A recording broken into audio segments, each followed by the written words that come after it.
Well, I want to address a lot of things and answer some questions that have come part of the scam that I am dealing with right now with QVC. So it was back in October. I ordered this off of QVC. The reason why I use QVC is because they have an easy pay option that allows you to just pay payments on anything you buy through their increments. So I got it. I got this. It arrived mid-October, and I wasn't gonna start building it until I got the Light My Brick Light kit to go along with it.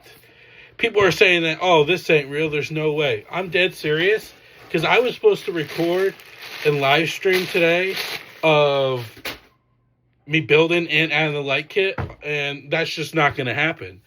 And the result of it is I contacted QVC through the chat. The chat was rude as hell. It was like, just go to where you bought the item, click the item, and click return/exchange. So I did. I went there, and then it's like, we can only return the item because we don't have any more in stock. So I clicked return, and it's like, here's 2 shipping options. No matter what shipping option you choose, I had to come out of my pocket to pay. Yes, it was only $10 and change, but you want to know something? To me, that's not even my full refund because they're taking it right out of the refund for me to be able to ship back. Plus, I have to go find a box to put this in. And they specified that I have to put these noodles and bean bags back in the box with the instructions. They want it like this.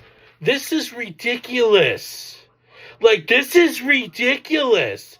I should have already had the first level of the Sanctum Sanctorum done today, and I should be showing off partially lit today, but because of this, that people have the nerve to say it's fake, I have to freaking wait, and then I have to wait for my refund, and then I have to go search like somewhere on Bricklink to get this set because you want to know something? This set is retired.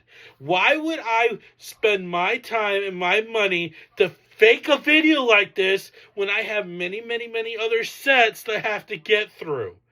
My job is to entertain and talk about Lego and show building styles and show what the Lego looks like. My job is not to just to pull stupid pranks like this. So the ones that think this is fake, you can shove it right up your rear end because this is far from fake. And I don't like doing videos like this, but I'm just airing things out. So I have to go buy a box for this tomorrow, bring this to Staples, pay to have the label printed out, so money keeps racking up. We're going to be about $20 before this is said and done. Then I have to ship it. They're going to then wait until, like, let's say 8 days a week, and then they're going to wait probably another week before I get the money back, but I'm not going to get all of the money. I'm not going to get all my money, all of my $280-some. I'm not going to get it all because they have to take a portion out for the stupid shipping label. So for anyone that wants to say fake, I'm sorry. I don't know what planet you are, and you must have just listened and seen so much fake crap on the internet. I did this video to show that stuff like this could happen. And it happened to me. I'm a person that would rather talk about Lego content and be building this right now, not messing with this. So I will update you again when I get the refund in, and then we're searching to find out where we can find another set. We'll be looking at Bricklink. Or if you guys have another set or anything like that, let me know down in the comments your suggestions on being able to get this set retired. I don't want to really spend more than $300 either. So let me know in the comments. This is update 2, and give me some time and I'll give you update 3. All right, guys. Have a good day.